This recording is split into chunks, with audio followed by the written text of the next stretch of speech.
праздником! С праздником! Joyous feast day to all of you. We celebrate today the birth of our all-pure mother, the Theotokos, our Kanaia, the most holy one. And it's important for us, as one author noted many years ago when I read, he said, how you read the book of Genesis will determine basically how you read the whole scriptures. It will determine the whole trajectory of your theology and what you understand happens. The fathers of the church tell us that Adam and Eve in the garden were both physical and spiritual, but in a way that they were more spiritual than they were physical. This isn't really possible for us to fully understand or grasp, but they were different than us. They were both more pure than us in their thoughts and their actions, the fact that they did not have any sin, but also in a much deeper way that this harmony between their souls and bodies was such that the soul ruled over the body. Now, in our present day, our bodies often rule over our souls. Our desires dictate what it is that we should do.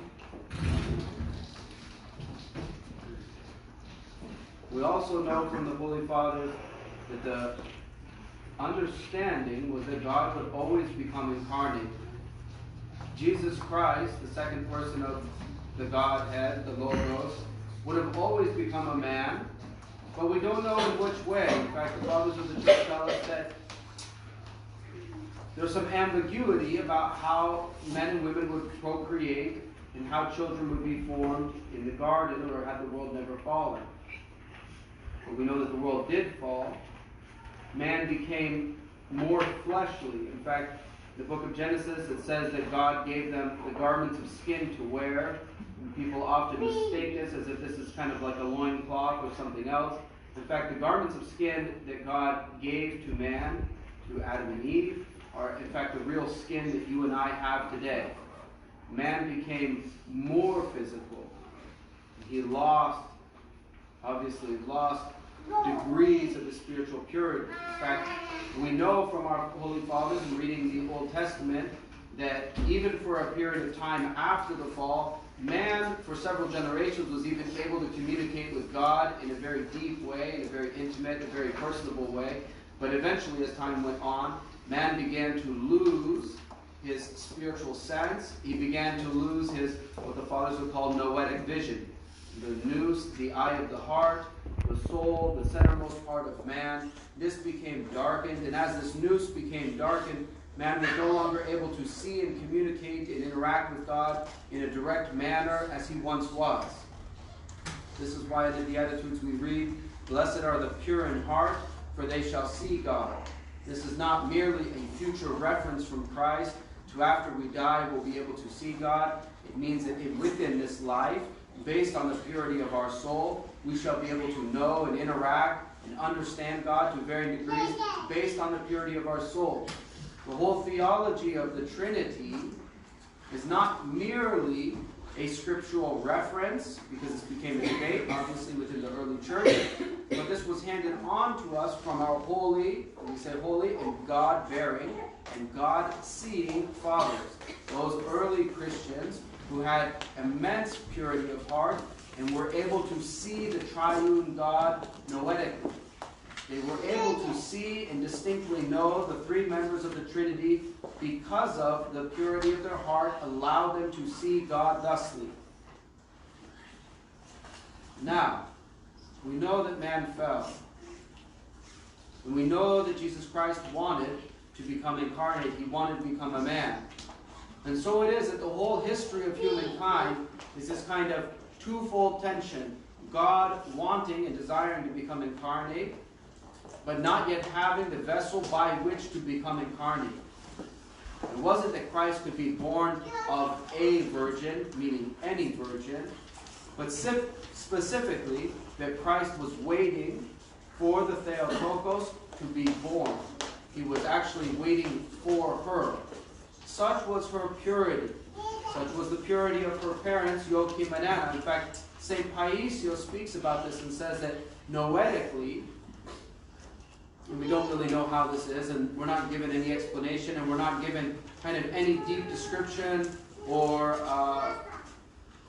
it's not really spelled out for us. But St. Paisios says, noetically, he knew and he saw, in a way, how Joachim and Anna came together, and that even their union to produce the Theotokos was pure. And he says it was passionless. He said they experienced a passionless union, and out of this passionless union, the Mother of God was born. Now, just to say a couple words about the Mother of God. It's not merely, and this is not to diminish it, but it's not merely that she was born a virgin, for every woman is born a virgin. It wasn't that she remained a virgin. We say that she was before, during, and after a virgin. This means that even after the birth of Christ, during her birth, that the seal was never broken and she never lost her virginity. This is why we say that she is ever virgin. Before, during, and after. She is ever virgin. In fact, the icons of the Nativity can sometimes be theologically incorrect when they show Christ being bathed after the birth. The fathers of the church tell us that there was no blood, and that this was a passionless, painless birth that the Mother of God experienced. Her womb was open, she remained pure, she remained sealed, and the Christ child came forth. This is a unique facet of the Mother of God in an external fashion. But much more important is the internal degree of her purity. In fact, the Mother of God had this incredible internal purity, which is really the hallmark of who she is. It wasn't merely that she never sinned or that she never had relations with a man, but that in the depths of her soul, her whole soul was fully given over to God. She was able to enter into the Holy of Holies as a child, which is completely unique and defies all explanation. And we read about this a little bit in the life of St. Silouan the Athonite, where he himself questioned this and wanted to know more. He says, I reflected, maybe the Mother of God sinned at one time or another, if only in thought. And marvelous to relate, in unison with my prayer, a voice sounded in my heart saying clearly, the Mother of God never sinned even in thought. Thus did the Holy Spirit bear witness in my heart to her purity. But during her earthly life, even she was not quite perfect and complete. She did make some mistakes that did not involve sin. We can see this from the Gospel when on the return from Jerusalem, she did not know where her son was, and together with Joseph sought him for 3 days.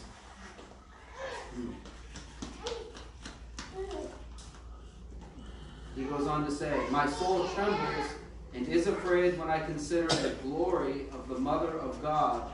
Small and of no account is my mind, poor and sickly my heart, but my soul rejoices and would fain to set down, if but a little concerning her. My soul fears to touch upon this matter, but love constrains me not to conceal my thankfulness for her compassion.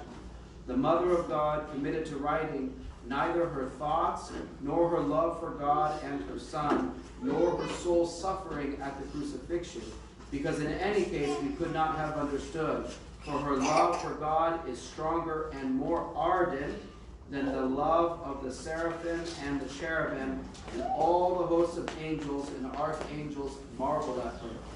Thus it is that the Mother of God had this intense, all-consuming love for God, that even the angels who had never fallen into sin, the angels who lived, right, subsist, have their being from the glory of God, never attain the fullness of the love that the Mother of God had for God.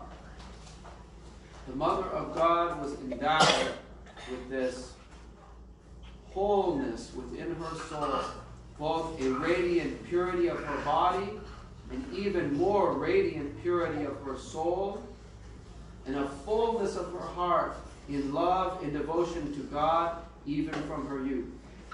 She is completely unique in this way. We have no other person, no other saint, no other reference point in all of history to compare her to.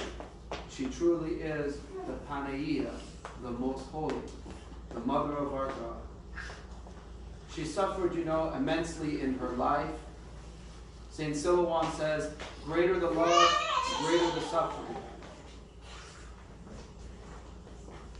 She had this incredibly painful life in the same way that she had this incredibly blessed life. For she knew, obviously, God himself, him the uncreated one, the unconstrainable was constrained within her virginal womb. She nursed, she gave life to God. She gave him and endowed him with his humanity. Who did Christ look like? Christ looked like his mother, right? There was no other DNA. He looked like his mother. And so deep and so intense was their bond, and so deep and intense was her suffering at the cross, that none of us can even begin to imagine what she endured in her life. The most incredible and wonderful part of our relationship with the Mother of God is that at the cross, in her moment of deepest agony, her deepest love and devotion for her Son, Christ gives her over to Peter, right? Which is identified as the church. He gives her to us. She is the mother of Christ, but she is also the mother of all Christians. She is the mother of all those who have been regenerated, all of those who have been grafted into the vine of believers, all of those who have become Christians, all of those who have become children of her Son. And thus it is, we become children of the Mother of God. The Mother of God is our most fervent intercessor for our souls. Her love for us surpasses the love of any earthly mother. If we're ever disappointed in our own life with the relationships that we have, we can always go deeper with the Mother of God. We can always press into her. We can always take hold of her. We can always fervently and ask her intercessions. She is truly, mystically, the comforter of our souls, the comforter of all Christians, the fervent intercessor and helper for us, and truly our most pure mother, who loves us immensely. May we have her prayers and intercessions, may we have her protection, and especially protection upon our children. Amen.